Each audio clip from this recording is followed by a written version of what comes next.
ಕಾಂಗ್ರೆಸ್ ಸರ್ಕಾರ ರೈತ ವಿರೋಧಿ ಸರ್ಕಾರ ಎಂದು ವಿಜಯಪುರ ಜಿಲ್ಲಾ ರೈತ ಮೋರ್ಚಾ ಅಧ್ಯಕ್ಷ ಗುರುಲಿಂಗಪ್ಪ ಅಂಗಡಿ ಕಿಡಿಕಾರಿದರು. ವಿಜಯಪುರ ನಗರದಲ್ಲಿ ನಡೆದ ಮಾಧ್ಯಮಗೋಷ್ಠಿಯಲ್ಲಿ ಮಾತನಾಡಿದ ಅವರು, ಕಾಂಗ್ರೆಸ್ ಸರ್ಕಾರ ಬಿತ್ತನೆ ಬೀಜದ ಬೆಲೆ ಏರಿಕೆ ಮಾಡಿದೆ. ಇದರಿಂದ ರೈತರ ವಿರೋಧವಾಗಿ ಕೆಲಸ ಮಾಡುತ್ತಿದೆ. ಅದಕ್ಕಾಗಿ ಕಾಂಗ್ರೆಸ್ ಸರ್ಕಾರ ರೈತ ವಿರೋಧಿ ಸರ್ಕಾರ ಎಂದು ಕಿಡಿಕಾರಿದರು. ಇನ್ನು ಮೋದಿಯವರು 3ನೇ ಬಾರಿಗೆ ಪ್ರಮಾಣ ವಚನ ಸ್ವೀಕರಿಸಿದ್ದಾರೆ. ಅವರ ಕ್ಯಾಬಿನೆಟ್ನಲ್ಲಿ ಪ್ರಮಾಣ ವಚನ ಸ್ವೀಕರಿಸಿದ ಎಲ್ಲ ಸಚಿವರುಗಳಿಗೆ ಅಭಿನಂದನೆ ಸಲ್ಲಿಸುತ್ತೇನೆ ಎಂದರು. ನಮಸ್ಕಾರಗಳು. ನಾನು ಗುರುಲಿಂಗಪ್ಪ ಅಂಗಡಿ, ಭಾರತೀಯ ಜನತಾ ಪಕ್ಷದ ಬಿಜಾಪುರ ಜಿಲ್ಲೆಯ ರೈತ ಮೋರ್ಚಾ ಅಧ್ಯಕ್ಷ. ಇವತ್ತು ನಮ್ಮ ಭಾರತೀಯರಿಗೆ, ಬಹಳಷ್ಟು ಭಾರತೀಯರು ಆಶೆಯಂತೆ ಭಾರತ ದೇಶದ ಪ್ರಧಾನಮಂತ್ರಿಯಾಗಿ 3ನೇ ಬಾರಿಗೆ ನರೇಂದ್ರ ಮೋದಿಜಿಯವರು ಪ್ರಮಾಣ ವಚನ ಸ್ವೀಕಾರ ಮಾಡಿದ್ದಾರೆ. ತಮ್ಮ ಮೂಲಕ ಅವರಿಗೆ ನಾನು ಅಭಿನಂದನೆಯನ್ನು ಹೇಳಲಿಕ್ಕೆ ಇಚ್ಛೆ ಪಡ್ತೀನಿ. ಅದರ ಜೊತೆಗೆ ನಮ್ಮ ರಾಜ್ಯದಲ್ಲಿ ಕೂಡ 5 ಮಂತ್ರಿಗಳಿಗೆ ಅವಕಾಶ ಮಾಡಿಕೊಟ್ಟಿದ್ದಾರೆ. ಅದಕ್ಕೂ ನಾನು ಧನ್ಯವಾದ ಹೇಳುವ ಮೂಲಕ ವಿಶೇಷವಾಗಿ ನಾನು ಒಬ್ಬ ಬಿಜಾಪುರ ಜಿಲ್ಲೆಯ ರೈತ ಮೋರ್ಚಾ ಅಧ್ಯಕ್ಷನಾಗಿ 5 ಜನರಲ್ಲಿ ಒಬ್ಬ ಕೃಷಿ ಮಂತ್ರಿ ಮಾಡ್ತಾ ಅಂತಕ್ಕಂಥ ನಂಬಿಕೆ ನನಗೆ ಬರ್ತಾ ಇದೆ. ಯಾಕಂದ್ರೆ ನಮ್ಮ ಮೈತ್ರಿ ಮಾಡಿಕೊಂಡಂತ JDSನ ಮಾಜಿ ಮುಖ್ಯಮಂತ್ರಿಯಾದಂಥ ಕುಮಾರಸ್ವಾಮಿ ಅವರು ಕೂಡ ಕೃಷಿ ಮಂತ್ರಿ ಆಗ್ಬೇಕಂತಕ್ಕಂಥ ಇಚ್ಛೆ ಇರೋದ್ರಿಂದ ಅವರಿಗೆ ಕೃಷಿ ಮಂತ್ರಿ ಸಿಕ್ಕರೆ ನಮ್ಮ ರಾಜ್ಯಕ್ಕೆ ಅನುಕೂಲ ಆಗ್ತದೆ ಅಂತಕ್ಕಂಥ ಮನವಿಯನ್ನು ಕೂಡ ನಾನು ತಮ್ಮ ಮೂಲಕ ಹೇಳಿ ಇವತ್ತು ಪತ್ರಿಕಾಗೋಷ್ಠಿಯನ್ನು ಕರೆದ ಉದ್ದೇಶ, ರೈತರಿಗೆ ಸಹಾಯಧನ ಸಿಗ್ತಕ್ಕಂಥ ಬೀಜಗಳು ಬಹಳಷ್ಟು ರೇಟ್ ಹೆಚ್ಚಾಗಿದೆ, ಬೆಲೆ ಹೆಚ್ಚಾಗಿದೆ. ಈ ಮೊದಲೇ ನಾನು ಈ ಪತ್ರಿಕಾಗೋಷ್ಠಿ ಕರಿಬೇಕಂತ ಅಂದ್ಕೊಂಡಿದ್ದೆ. ಸಾಕಷ್ಟು ರೈತ ಸಂಘಟನೆಗಳು, ರೈತರು DC ಮನವಿ ಕೊಡುವ ಮೂಲಕ ಪತ್ರಿಕೆಯಲ್ಲಿ ಸಾಕಷ್ಟು ವಿಷಯಗಳು ಬಂತು. ಆದರೆ ಇನ್ನೂವರೆಗೂ ಕೂಡ ಸರ್ಕಾರ ಎಚ್ಚೆತ್ತುಕೊಳ್ಳಾರದೆ ಆ ರೈತರ ಸಮಸ್ಯೆಗೆ ಸ್ಪಂದಿಸಲಾರದೆ ಇರೋದ್ರಿಂದ ನಾನು ಇವತ್ತು ಪತ್ರಿಕಾಗೋಷ್ಠಿಯನ್ನು ಕರೆದಿದ್ದೀನಿ. ವಿಶೇಷವಾಗಿ ಬರಗಾಲ ಆವರಿಸುವುದರಿಂದ ಅನ್ನ ಕೊಡ್ತಕ್ಕಂಥ ರೈತರಿಗೆ ಇವತ್ತು ಬೀಜಗಳ ಬೆಲೆ ಏರಿಸುವ ಮೂಲಕ ರೈತರ ರಕ್ತವನ್ನು ಹೀರುತ್ತಿರುವ ಕಾಂಗ್ರೆಸ್ ಸರ್ಕಾರ ಬಂದು 1 ವರ್ಷ ಆಯಿತು. ಈ ಭಾರತೀಯ ಜನತಾ ಪಕ್ಷದ ಸರ್ಕಾರದಂತ ಸಾಕಷ್ಟು ಯೋಜನೆಗಳು, ಇವತ್ತು ಕಿಸಾನ್ ಸನ್ಮಾನ್ ಬರ್ತಕ್ಕಂಥ 4,000 ರೂಪಾಯಿ ಇರ್ಬೋದು, ಹಾಲಿನ ಬೆಂಬಲ ಬೆಲೆ ಇರ್ಬೋದು, ಇವತ್ತು ರೈತರ ಮಕ್ಕಳಿಗೆ ವಿದ್ಯಾನಿಧಿ ಕೊಡ್ತಕ್ಕಂಥ ಸ್ಕಾಲರ್ಶಿಪ್ ಸ್ಕೀಮ್ ಇರ್ಬೋದು, ಈ ರೈತರ ಪಂಪ್ಸೆಟ್ಗಳಿಗೆ ಕೇವಲ 25,000 ರೂಪಾಯಿದಲ್ಲಿ ಆ ವಿದ್ಯುತ್ ಶಕ್ತಿಯನ್ನು ಕನೆಕ್ಷನ್ ಕೊಡ್ತಕ್ಕಂಥದ್ದಿರ್ಬೋದು. ಆದರೆ ಇವತ್ತು ಆ 25,000 ಕೊಡ್ತಕ್ಕಂಥ ಆ ಪಂಪ್ಸೆಟ್ಗಳಿಗೆ ಇವತ್ತು 2.5 ಲಕ್ಷವರೆಗೆ ರೂಪಾಯಿವರೆಗೆ ಬೆಲೆಯನ್ನು ಏರಿಸುವ ಮೂಲಕ ಅದು ಬರೀ 500 ಮೀಟರ್ ಅಷ್ಟೇ. 500 ಮೀಟರ್ ಹೆಚ್ಚಾತಂದ್ರೆ ಅದಕ್ಕೆ ಕಮ್ಮಿ ಎಷ್ಟು ಹತ್ತಾವು, ವೈರ್ ಎಷ್ಟು, ಅದರ ಮೂಲಕ ಎಸ್ಟಿಮೇಟ್ ಮಾಡಿ 5 ರಿಂದ 10 ಲಕ್ಷದವರೆಗೆ ಅವತ್ತು ಎಸ್ಟಿಮೇಟ್ ಆಗ್ಬೋದು ಇವತ್ತು ಆ ರೈತನಿಗೆ. ಆ ಬಡ ರೈತ ಬೋರ್ವೆಲ್ ಕೊಡೋದು ಅದನ್ನು ವಿದ್ಯುತ್ ಲೈನ್ ಆಗ್ತದೆ ಅಂತಕ್ಕಂಥದ್ದು. ಈಗ ಹಲವಾರು ಯೋಜನೆಗಳನ್ನು ಈ ಕಾಂಗ್ರೆಸ್ ಸರ್ಕಾರ ಕೈ ಮಾಡುವ ಮೂಲಕ ಮತ್ತೆ ಈಗ ಬೀಜಿನ ಬೆಲೆ ಏರಿಸುವ ಮೂಲಕ ರೈತರಿಗೆ ಅನ್ಯಾಯ ಮಾಡ್ತಾ ಇದೆ. ಕಾಂಗ್ರೆಸ್ ಸರ್ಕಾರ ಎಷ್ಟು ಬಂಡ್ ಅದ ಅಂದ್ರೆ ಇಡೀ ರಾಜ್ಯದ ರೈತರು ಈ ಸರ್ಕಾರದ ಸಾಧಿಸ್ತಕ್ಕಂಥ ಬೀಜಗಳನ್ನ ಕಡಿಮೆ ಮಾಡ್ರಿ ತೆಗೆಸಿಂದ ಸರ್ಕಾರದ ಮೊರೆ ಹೋಗ್ತಾ ಇದ್ದಾರೆ, ಮನವಿ ಮಾಡ್ತಾ ಇದ್ದಾರೆ. ಆದ್ರೆ ನಮ್ಮ ರಾಜ್ಯದ ಮುಖ್ಯಮಂತ್ರಿಗಳಾದಂಥ ಶ್ರೀ ಸಿದ್ದರಾಮಯ್ಯನವರು, ಅದೇ ರೀತಿ ಉಪಮುಖ್ಯಮಂತ್ರಿ ಆದಂಥ DK ಶಿವಕುಮಾರ್ ಅವರು, ಅದೇ ರೀತಿ ಕೃಷಿ ಮಂತ್ರಿಯಾದಂಥ N. ಚಲುವರಾಯಸ್ವಾಮಿ ಅವರು ಕೂಡ ಬೇಜವಾಬ್ದಾರಿ ಕೊಡ್ತಕ್ಕಂಥದ್ದು, ಬೇರೆ ಸರ್ಕಾರಗಳ ಕಡೆ ಕೈ ಬಟ್ಟು ಮಾಡಿ ತೋರ್ಸಕ್ಕಂಥದ್ದು. ಅದಕ್ಕೆ ನಾಯಕನು ಬೇರೆ ರಾಜ್ಯ ಕಡೆ ಕೈ ತೋರಿಸೋ ಬದಲು ನೀವು ರೈತರಿಗೆ ಅನುಕೂಲ ಮಾಡಬೇಕಲ್ಲ. ಈಗ ಕಳೆದ 10 ವರ್ಷದಿಂದ 1 kg ಬೀಜಕ್ಕೆ ಸರ್ಕಾರ ಕೊಡೋದು ಕೇವಲ 25 ರೂಪಾಯಿ. 10 ವರ್ಷದಿಂದ ಬೀಜಗಳ ಬೆಲೆ ಸಾಕಷ್ಟು ಏರ್ಕೋದು ಬಂದೈತಿ. ಆದ್ರೆ ನೀವು ಕೊಡ್ತಕ್ಕಂಥ 1 kg 25 ರೂಪಾಯಿ ಮಾತ್ರ. 1 ಎಕರೆ ಇರ್ತಕ್ಕಂಥ ಒಬ್ಬ ರೈತ 1 kg ಬೀಜ ತೆಗೆದುಕೊಂಡ್ರೆ ಅವ್ನಿಗೆ ಕೊಡೋದು 25 ರೂಪಾಯಿ. ಅದರ ರೇಟ್ ಬೆಲೆ ಸಾಕಷ್ಟು ಏರಿಕೆ ಆಗಿದೆ. ಅದಕ್ಕೆ ನನ್ನ ಮನವಿ ಏನಂದ್ರೆ ಸರ್ಕಾರಕ್ಕೆ, ನೀವು 25 ಕೊಡೋದನ್ನು ಬಂದ್ ಮಾಡಿ 50 ರೂಪಾಯಿ ಮಾಡ್ರಿ. ಇಲ್ಲ ಅಂದ್ರೆ 50% ಸಬ್ಸಿಡಿ ಕೊಡ್ತಕ್ಕಂಥದ್ದು, ಇಲ್ಲ ಅಂದ್ರೆ 1 kg 50 ಕೊಡ್ತಕ್ಕಂಥದ್ದು, ಏನ್ರಿ ಬದಲಾವಣೆ ಮಾಡಿ ರೈತರಿಗೆ ಅನುಕೂಲ ಆಗ್ತಕ್ಕಂಥ ಒಂದು ಕಾರ್ಯಕ್ರಮ ಮಾಡಬೇಕು. ಇದು ಮಾಡದೇ ಹೋದ್ರೆ ಕೃಷಿ ಮಂತ್ರಿಗೆ ನಾನು ಡೈರೆಕ್ಟ್ ಆಗಿ ಹೇಳ್ತೀನಿ, ನೀವು ರಾಜೀನಾಮೆ ಕೊಟ್ಬಿಡಿ. ನೀವು ಬಂದು ವರ್ಷದಿಂದ ರೈತರಿಗೆ ಅನುಕೂಲ ಆಗ್ತಾ ಇಲ್ಲ, ನೀವು ನೇರ ಹೇಳ್ತಾ ಇದ್ದೀನಿ, ನೀವು ರಾಜೀನಾಮೆ ಕೊಟ್ಟು ಒಳ್ಳೇದು ಅಂತಕ್ಕಂಥ ಮಾತನ್ನು ಹೇಳುವ ಮೂಲಕ ಇವತ್ತ ಈ ಬೆಲೆ ತೊಗರಿ ಅಂತ ತೆಗೆದುಕೊಂಡಾಗ ಕಳೆದ ವರ್ಷ ತೊಗರಿಯ ಬೆಲೆ ಕಡಿಮೆ ಹೆಚ್ಚಿತ್ತು, ಬೀಜ ರೇಟ್ ಕಡಿಮೆ ಇತ್ತು. ಈಗ ತೊಗರಿ ಬೆಲೆ ಸಾಕಷ್ಟು ಕಡಿಮೆ ಇದೆ, ಬೀಜ ಬೆಲೆ ಕಡಿಮೆ ಆಗಬೇಕು. ನೀವು ಈ ಕೃಷಿ ಇಲಾಖೆಯಲ್ಲಿ RCF ಮಾಡ್ತಾರೆ, ರೇಟ್ ಆಫ್ ಕಾಂಟ್ರಾಕ್ಟ್. ಬೇರೆ ಇಲಾಖೆಗಳಲ್ಲಿ ಹೆಂಗದ ಅಂದ್ರೆ ಟೆಂಡರ್ ಕರೀತಾರ, ಯಾವ್ದು L1 ಇರ್ತಾರೆ, ಯಾರು ಕಡಿಮೆ ಟೆಂಡರ್ ಆಗಿರ್ತಾರೆ ಅವ್ರಿಗೆ ಆರ್ಡರ್ ಕೊಡ್ತಕ್ಕಂಥ ಒಂದು ವ್ಯವಸ್ಥೆ. ಆದ್ರೆ ಕೃಷಿ ಇಲಾಖೆಯಲ್ಲಿ ಆ ವ್ಯವಸ್ಥೆ ಇಲ್ಲ. ಯಾವ ಕಂಪನಿ ಅವ್ರು ಬಂದು ಕೂಡ ತಮ್ಮ ರೇಟ್ ಕೊಡ್ಬೋದು, ಆ ರೇಟ್ ಚಾರ್ಟ್ ನಲ್ಲಿ ಅದು ಪ್ರಿಂಟ್ ಆಗಿಬಿಡ್ತೈತಿ. ಯಾರು ರೇಟ್ ಕಡಿಮೆ ಹಾಕಿರ್ತಾರ ಆ ರೇಟ್ ಎಲ್ಲರೂ ಕೊಡ್ಬೇಕು.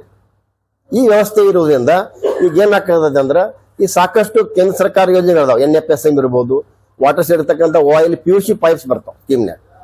ಆ PVC ಪೈಪ್ಗಳನ್ನ ಈಗೇನ್ ಮಾಡಕೈತಾರೆ ಅಂದ್ರೆ ಈ ಕಳೆದ ನೀವೆಲ್ಲ ರೈತ ಸಂಪರ್ಕ ಕೇಂದ್ರಗಳನ್ನ ವಿಚಾರ ಮಾಡಿದಾಗ ಒಳ್ಳೆಯ ಬ್ರ್ಯಾಂಡ್ ಕಂಪ್ನಿ ಪೈಪ್ ಇರೋದಿಲ್ಲ.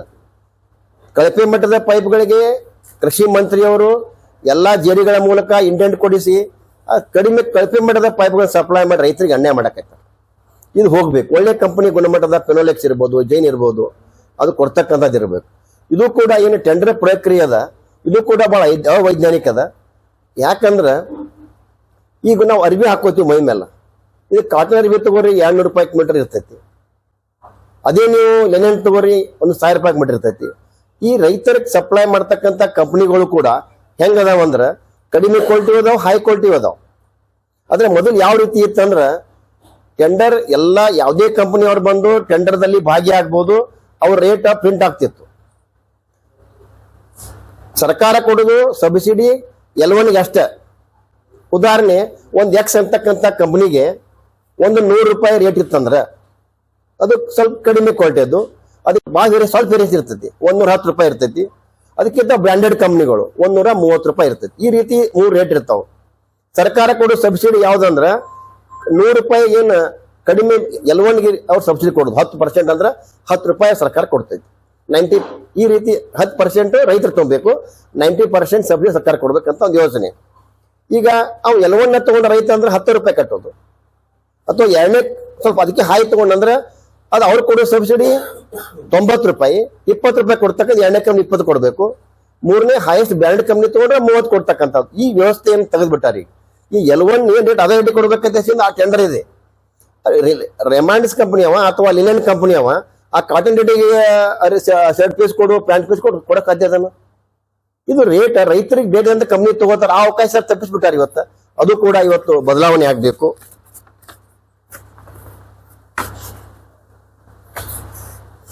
ಇನ್ನ ನನಗೆ ವಿಶೇಷ ಅಂದ್ರ ಈ ಬೀಜಗಳ ಸಮಸ್ಯೆ ಇದು ರಾಜ್ಯ ತುಂಬ ಎಲ್ಲ ಕಡೆ ಇಲ್ಲ.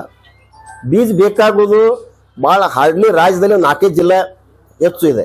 ವಿಶೇಷವಾಗಿ ಮೊದಲು ಗುಲ್ಬರ್ಗ, ಸೆಕೆಂಡ್ ಬಿಟ್ರೆ ಬಿಜಾಪುರನೇ. ಅದಕ್ಕೆ ನಮ್ಮ ಬಿಜಾಪುರ ಉಸ್ತುವಾರಿ ಮಂತ್ರಿ ಆದಂತ ಶ್ರೀ MB ಪಾಟೀಲ್ರಿಗೆ ನಾನು ಮನವಿ ಮಾಡ್ತೀನಿ. ಯಾಕಂದ್ರೆ ಬೀಜ ರಿಕ್ವೈರ್ಮೆಂಟ್ ಬಿಜಾಪುರ ಜಿಲ್ಲೆಗೆ ಭಾಳ ಇರೋದ್ರಿಂದ ತಾವು ಸರ್ಕಾರ ಮಟ್ಟದಲ್ಲಿ ಇದನ್ನು ಚರ್ಚೆ ಮಾಡಿ ಇದಕ್ಕೆ ಉತ್ತರ ಸಿಗ್ಬೇಕು ರೈತರಿಗೆ. ಪತ್ರಿಕಾಗೋಷ್ಠಿ ಕರೆಯುವ ಉದ್ದೇಶ ಏನದ ಅಂದ್ರ ಅದು ವಿಷಯಗಳ ಪತ್ರಿಕೆಗೆ ಮಾತ್ರ ಸೀಮಿತ ಆಗಬಾರದು. ಯಾವ ಸರ್ಕಾರ ಈ ಮಾಧ್ಯಮ ವಿಷಯಗಳನ್ನ ಗಂಭೀರವಾಗಿ ಪರಿಗಣಿಸಿ ಅದಕ್ಕೆ ಸಮಸ್ಯೆಗೆ ಸ್ಪಂದಿಸಿದ್ರ ಅದು ನಿಜವಾದ ಸರ್ಕಾರ, ಅದು ರೈತ ಪರ ಸರ್ಕಾರ, ಅದು ಸಾಮಾನ್ಯ ಜನರ ಪರ ಸರ್ಕಾರ. ಆದ್ರೆ ಮಾಧ್ಯಮ ಬರ್ತಕ್ಕಂಥ ವಿಷಯಗಳನ್ನ ಅದು ಪತ್ರಿಕೆಗೆ ಸೀಮಿತ ಮಾಡಿ ನೀವು ಸರಿಯಾಗಿ ಉತ್ತರ ಕೊಡದೆ ಹೋದ್ರೆ ಸರ್ಕಾರ ಸತ್ತು ಇದ್ದಂಗ. ಇಂಥ ಸರ್ಕಾರ ನಮ್ಗೆ ಬೇಕಾಗಿಲ್ಲ. ಇವತ್ತ ಬೀಜದ ಬಗ್ಗೆ ಇಡೀ ರಾಜ್ಯದ ರೈತರು ಬೇಡ್ಕೊಂಡ್ರು, ತಮಗೆ ಮಂತ್ರಿಗಳಿಗೆ, ಮುಖ್ಯಮಂತ್ರಿಗಳಿಗೆ ಬೇಡ್ಕೊಂಡ್ರು ರೇಟ್ ಕಡಿಮೆ ಮಾಡ್ರಿ ಅಂತ. ಪತ್ರಿಕೆ ನೋಡಿದ್ರೆ ದಿಲ್ಲಿ ತಲೆ ವಿಷಯ ಇರ್ತೈತಿ. ಆದ್ರೆ ಇಲ್ಲಿವರೆಗೂ ಮುಖ್ಯಮಂತ್ರಿಗಳು ಉತ್ತರ ಕೊಡ್ತಾರೆ, ಮಹಾರಾಷ್ಟ್ರದಲ್ಲಿ ಬೀಜದ ದರ ಹೆಚ್ಚಿದೆ ಅಂತ.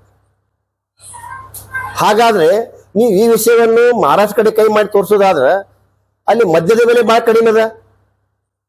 ಬಡ್ರು ಕೊಡ್ತಕ್ಕಂಥ ಏನು ಡ್ರಿಂಕ್ಸ್ ಅದಾವ ಇವತ್ತ, ಅವು ಉದಾಹರಣೆ ಒಂದು ಎಕ್ಸಾಂಪಲ್ ನೀವು 1-2 ಕಂಪ್ನಿ ತಗೊಂಡ್ರೆ OT ಮತ್ತು BPH ಹೆಚ್ಚು ಕುಡಿತಾರ. ಇವು ಸಾಮಾನ್ಯ ಕುಡಿತಕ್ಕಂಥದ್ದು. ಇವತ್ತು ಅದು 120 ನಮ್ಮ ಸರ್ಕಾರ ಇದ್ದಾಗ ಅದನ್ನು 180 ಮಾಡಿರಿ. ಈ ರೀತಿ ನೀವು ಮದ್ಯದ ಬೆಲೆಯನ್ನು ಸಾಕಷ್ಟು ಇರಿಸಿರಿ, ಆದ್ರೆ ಬೀಜದ ನಾವು ರೈತರ ಸಮಸ್ಯೆ ಕೇಳಿದ್ರೆ ಅದಕ್ಕೆ ಉತ್ತರ ಕೊಡ್ತೀರಿ ನೀವು ಮಹಾರಾಷ್ಟ್ರದಲ್ಲಿ ಬೀಜದ ದರ ಹೆಚ್ಚದ ಅಂತ. ಇದು ಯಾವ ನ್ಯಾಯ? ಅದಕ್ಕೆ ಒಂದು ಮಾತದ, ಗಾದೆ ಮಾತದ, ಒಕ್ಕಲಿಗ ಒಕ್ಕದಿದ್ದರೆ ಜಗವೆಲ್ಲ ಬಿಕ್ಕುವುದ ತೇಸಿನ. ಈ ರೈತರ ಬಗ್ಗೆ ಇಂಥ ವಿಷಯಗಳು ನಮ್ಮ ಮುಖ್ಯಮಂತ್ರಿಗಳಿಗೆ ರಾಜ್ಯ ಸರ್ಕಾರ ತಿಳಿಬೇಕಾಗಿದೆ. ರೈತರು ಎಷ್ಟು ಇಂಪಾರ್ಟೆಂಟ್ ಅದ ಅಂತ. ರೈತರು ದುಡಿತಾ ದೇಶದಿಂದ ಇವತ್ತು ಎಲ್ಲ ಜನ ನಾವು ಪಶು ಪಕ್ಷಿ ಇರ್ಬೋದು, ಸಾಮಾನ್ಯ ಮನುಷ್ಯರು ಇರ್ಬೋದು, ಪ್ರತಿಯೊಬ್ಬರು ಬದುಕೋದು ರೈತರ ಮೇಲೆ. ಆದ್ರೆ ಇವತ್ತು ಸರ್ಕಾರ ಬಂದು 1 ವರ್ಷ ಆದ್ರೂ ಕೂಡ ಇವತ್ತು ರೈತರ ಬಗ್ಗೆ ಕಿಂಚಿತ್ತೂ ಕಾಳಜಿ ಇಲ್ಲ. ಅದಕ್ಕೆ ಆ ವಿಷಯವಾಗಿ ನಾನು ಇವತ್ತು ಇವತ್ತು ನಾನು ಕರೆದೀನಿ. ಸಾಕಷ್ಟು ಪತ್ರಿಕೆಯಲ್ಲಿ ಬಂದಿದ್ದ ವಿಷಯ ರೈತರ ಬಗ್ಗೆ ಇನ್ನೂ ಸರ್ಕಾರ ಏನು ಡಿಸಿಷನ್ ತಗೋಕತ್ತಿಲ್ಲ. ಇನ್ನು ಕೊನೆಯದಾಗಿ ಈ ಗ್ಯಾರಂಟಿಗಳ ಬಗ್ಗೆ, ಗ್ಯಾರಂಟಿ ಈಗ ಚರ್ಚೆ ಮಾಡ್ತಾ ಇದ್ದಾರೆ. ಕಾಂಗ್ರೆಸ್ ಪಕ್ಷದ ಅಧ್ಯಕ್ಷನೇ ನಿನ್ನೆ ಮಾತಾಡಿದ್ರು, ಇಲ್ಲ ಇವತ್ತು ನಾವು ಗ್ಯಾರಂಟಿಗಳನ್ನ ಬಂದ್ ಮಾಡೋದು ಚಲೋ ಅಧ್ಯಕ್ಷ ಅಂತ. ನಾನು ನಿಮಗೆ ಪ್ರಶ್ನೆ ಮಾಡ್ತೀನಿ, ನೀವು ಗ್ಯಾರಂಟಿಗಳು ಯಾಕೆ ಕೊಟ್ಟಿರಿ? ವಿಧಾನಸಭೆಗೆಲ್ಲ ಕೊಟ್ಟಿರಿ. ನೀವು ವಿಧಾನಸಭೆಗೆಲ್ಲ ಕೊಟ್ಟಿದ್ರೆ ಗ್ಯಾರಂಟಿಗಳನ್ನ ಲೋಕಸಭೆಗೆ ಯಾಕೆ ಕಂಪೇರ್ ಮಾಡ್ತೀರಿ? ಈಗೂ ಕೂಡ ನಿಮ್ಮ ಗೋಲ್ಡ್ ಗ್ಯಾರಂಟಿಗಳಿಗೆ ನಂಬಿ ಸಾಕಷ್ಟು ಜನ ಹೋಟ್ ಹಾಕಿದ್ದಾರೆ ನಿಮ್ಗೆ ಲೋಕಸಭೆಯಲ್ಲಿ ಕೂಡ. ಎಲ್ಲಿ ಕಾಂಗ್ರೆಸ್ ಸರ್ಕಾರ ಇದೆ ಅಲ್ಲಿ ನೀವು 2 ಸಾವಿರ ಕೊಡ್ತೀರಿ, ಅದ್ರ ಜೊತೆಗೆ 8,500 ಕೊಡ್ಬೇಕು. ನಾವು ಎಲ್ಲಿಯೂ ಭಾರತೀಯ ಜನತಾ ಪಕ್ಷ ಯಾವ ರಾಜ್ಯ ಎಲ್ಲಿಯೂ ಕೂಡ ನಾನು ನಿಮಗೆ ಗ್ಯಾರಂಟಿ ಬಗ್ಗೆ ವಿರೋಧ ಮಾಡಿಲ್ಲ. ನಾವು ಕೇಳಿದ್ದು ನಿಮ್ಮ ಗ್ಯಾರಂಟಿ ಕೊಡ್ರಿ, ಅದ್ರ ಜೊತೆಗೆ ಡೆವಲಪ್ಮೆಂಟ್ ಅಭಿವೃದ್ಧಿ ಮಾಡಿರ್ತಕ್ಕಂಥ ಮಾತನ್ನು ಕೇಳಿದ್ವಿ. ಅಭಿವೃದ್ಧಿ ಕಡೆ ನಿಮ್ಗೆ ಲಕ್ಷ್ಯ ಇಲ್ಲ. ಅದನ್ನ ಬಿಟ್ಟು ಈ ಭಾರತೀಯ ಜನತಾ ಪಕ್ಷದವ್ರು ಕ್ವಶನ್ ಮಾಡಕತ್ತ ಅಂತೇಳಿ ಗ್ಯಾರಂಟಿ ನಿಲ್ಸಕ್ಕಂತ ನೀವು ಮಾಡುವಂತ ಅವಶ್ಯಕತೆ ಇಲ್ಲ. ನೀವು ಗ್ಯಾರಂಟಿಯನ್ನು ಕಂಟಿನ್ಯೂ ಮಾಡಿ ಹೇಳುವ ಮೂಲಕ ನಾನು ಇವತ್ತ ಪತ್ರಿಕಾಗೋಷ್ಠಿ 2 ವಿಷಯಗಳು ಮುಗಿಸ್ತೇನೆ.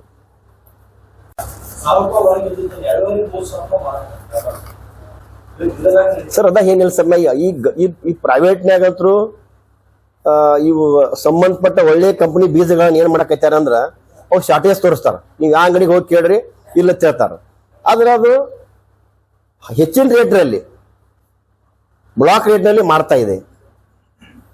ಇದು ಅಧಿಕೃತವಾಗಿ ಸಿಗೋದಿಲ್ಲ, ಅಧಿಕೃತವಾಗಿ ಸಿಗದಾರ ನಡೀತಾ ಇದೆ ಇದು.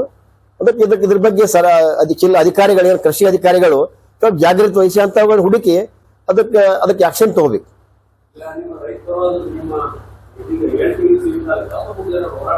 ಸರ್ ಇದು ಈಗ ನನಗೆ ನೋವಾಗಿ ನಾ ಪತ್ರಿಕಾಗೋಷ್ಠಿ ಕರೆದಿದ್ದೀನಿ. ಯಾಕಂದ್ರೆ ಸಾಕಷ್ಟು ಪತ್ರಿಕೆಯಲ್ಲಿ ಓದಿದಾಗ ಒಂದು 15-20 ದಿವಸದಿಂದ ಬೀಜ ರೇಟ್ ಕಡಿಮೆ ಮಾಡೋಂದ್ರೂ ಕೂಡ ಸರ್ಕಾರದ ಕಿಂಚಿತ್ತು ಕಾಳಜಿ ವಹಿಸದ ಕಾರಣ ಇವತ್ತು ನಾ ಈ ಪತ್ರಿಕಾಗೋಷ್ಠಿ ಕರೆದಿದ್ದೀನಿ. ಬರುವ ದಿನಮಾನದಲ್ಲಿ ಇದಕ್ಕೆ ಅವ್ರ ಸರ್ಕಾರ ಎಚ್ಚರಗೊಳ್ಳದೆ ಹೋದ್ರೆ ನಾನು ಇವತ್ತು ಸಾಕಷ್ಟು ಜಿಲ್ಲೆಯ ರೈತರನ್ನ ಕೂಡಿಸಿ ಸಿದ್ದೇಶ್ವರ ಗುಡಿಯಿಂದ DC ಅವರಿಗೆ ಒಂದು ಮನವಿಯನ್ನು ಕೊಡುವ ಮೂಲಕ, ಹೋರಾಟ ಮಾಡುವ ಮೂಲಕ ನಾನು ಇವತ್ತು ಸರ್ಕಾರಕ್ಕೆ ಎಚ್ಚರಿಕೆ ಕೊಡ್ಲಿಕ್ಕೆ ಬಯಸ್ತಾ ಇದ್ದೀನಿ. ಇವತ್ತು ನಮ್ಮ ಪ್ರಧಾನ ಕಾರ್ಯದರ್ಶಿಗಳಾದಂಥ ರಾಜಶೇಖರ್ ಡೊಳ್ಳಿ ಅವ್ರ ವಕೀಲರು, ನಮ್ಮ ಯುವ ಶಕ್ತಿ, ನಮ್ಮ ರೈತ ಮೋರ್ಚಾ ಪ್ರಧಾನ ಕಾರ್ಯದರ್ಶಿಗಳು ಬಾಲರಾಜ್ ರೆಡ್ಡಿ.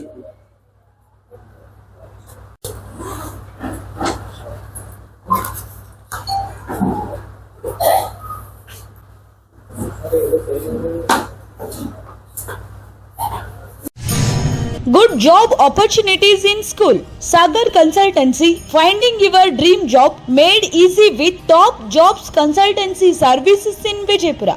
ವಿಜಯಪುರದಲ್ಲಿ ಉದ್ಯೋಗಾವಕಾಶಗಳು MSc, B.Ed, MPhil, PhD, degree, diploma, engineering, PUC, SSLC ಇನ್ನಿತರ ವಿದ್ಯಾರ್ಥಿಗೆ ಅನುಗುಣವಾಗಿ ವಿವಿಧ ಶಾಲೆ ಮತ್ತು ಕಾಲೇಜ್ ಹಾಗೂ ಪ್ರಸಿದ್ಧ ಕಂಪನಿಗಳಲ್ಲಿ ಉದ್ಯೋಗಾವಕಾಶಗಳು ಲಭ್ಯ. ಹುದ್ದೆಗಳು principal, coordinator, vice principal, teachers, administrative, van drivers, security guards ಹಾಗೂ ಕಂಪನಿಯಲ್ಲಿ accountant, supervisor, clerk, computer operator, cashier, office work, security guard ಸೇರಿದಂತೆ ಇತರ ಹುದ್ದೆಗಳು ಲಭ್ಯ.